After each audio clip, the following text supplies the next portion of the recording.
Shabbat Shalom, my friends. Our Sedra is Ve'etchanan, Deuteronomy chapter 3, verse 23 and following.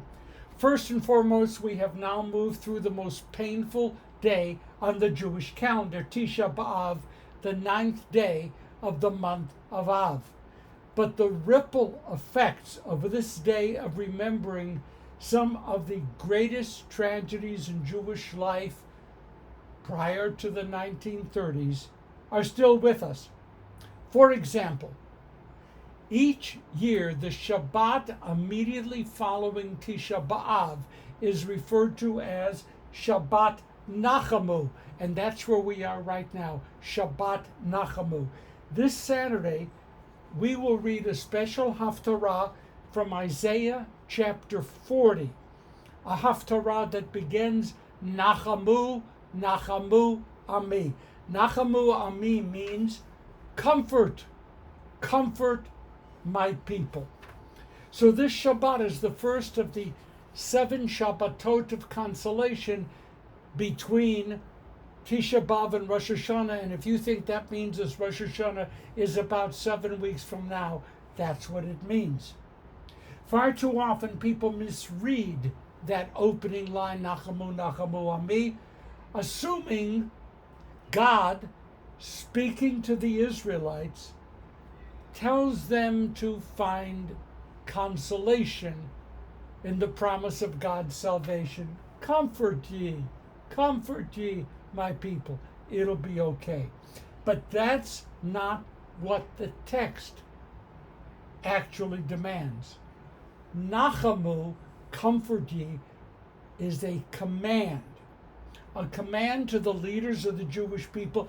Go out and actively comfort my people, console my people, reassure my people that God's love is forever. Okay, so that's the first post Tisha B'Av ripple effect. We are to go out and bring comfort to the people. The second ripple actually is the fact that on the 15th day of the month of Av, Tu B'Av, which happens this year to fall on August 2nd, believe it or not, Tu B'Av is the Jewish Valentine's Day. In the days of the Second Temple, unmarried girls would dress in white and go out to dance in the vineyards. That's the language that's used. Dance in the vineyards, hoping to attract a suitor. In modern Israel, Tu B'Av, August 2nd, the 15th of Av, is a day for matchmaking, proposals, and weddings. For better and for worse, good news. Israel is so normal. Tu B'Av is now commercialized.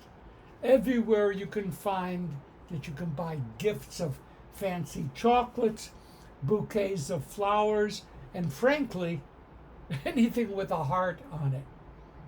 Okay, let's get to our Sedra. The book of Deuteronomy, overall, is meant to represent a series of speeches that Moses gave to the people during the very last days of his life. That's the whole book of Deuteronomy.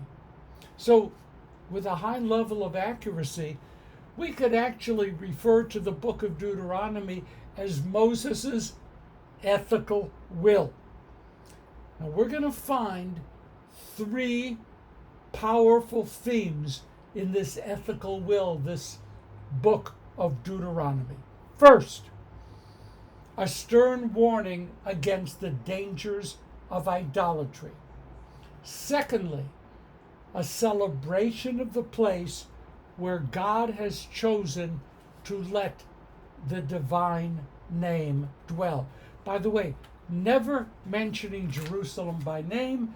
Jerusalem is very much on the author's mind. The third theme in Deuteronomy is theodicy, Please, don't be afraid of the word, theodicy. It's an understanding of how God's justice works, theodicy.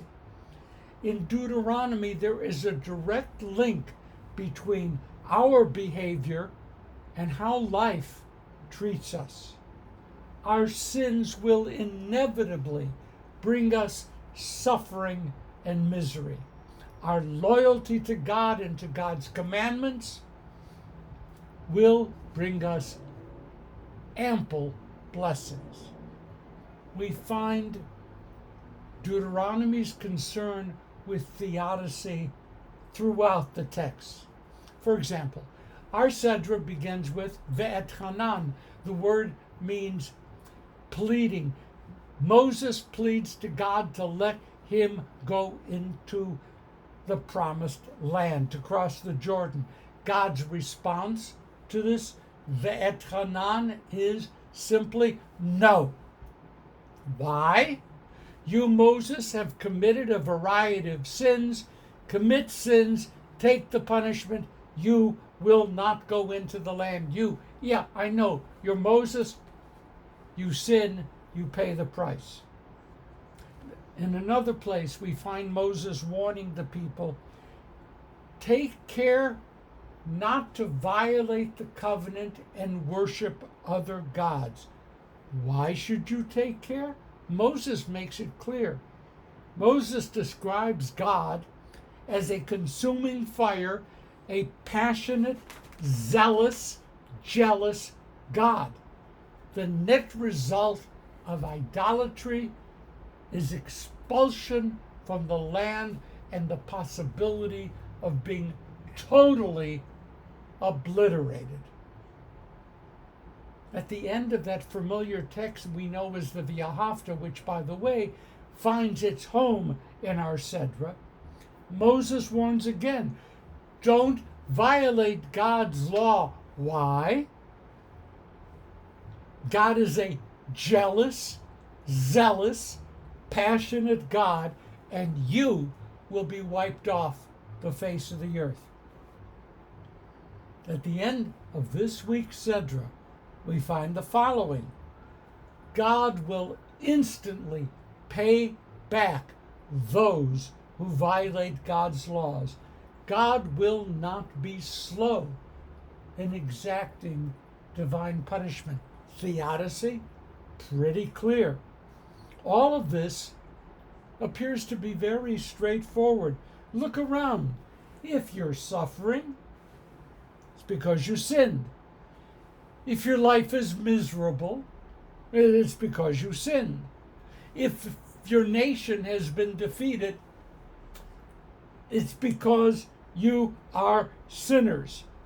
Much, much later on, the rabbis would echo this Deuteronomic theodicy by proclaiming Mipnei Chata'enu Galinu Me'artzenu, because of our sins we were exiled from off of our land.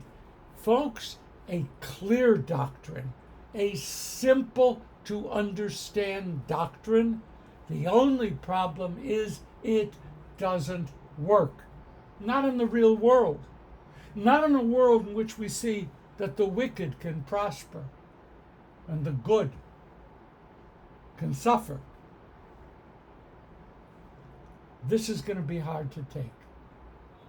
Let me be very clear.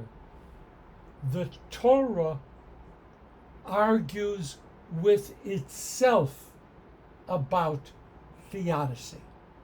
The Torah openly argues with itself.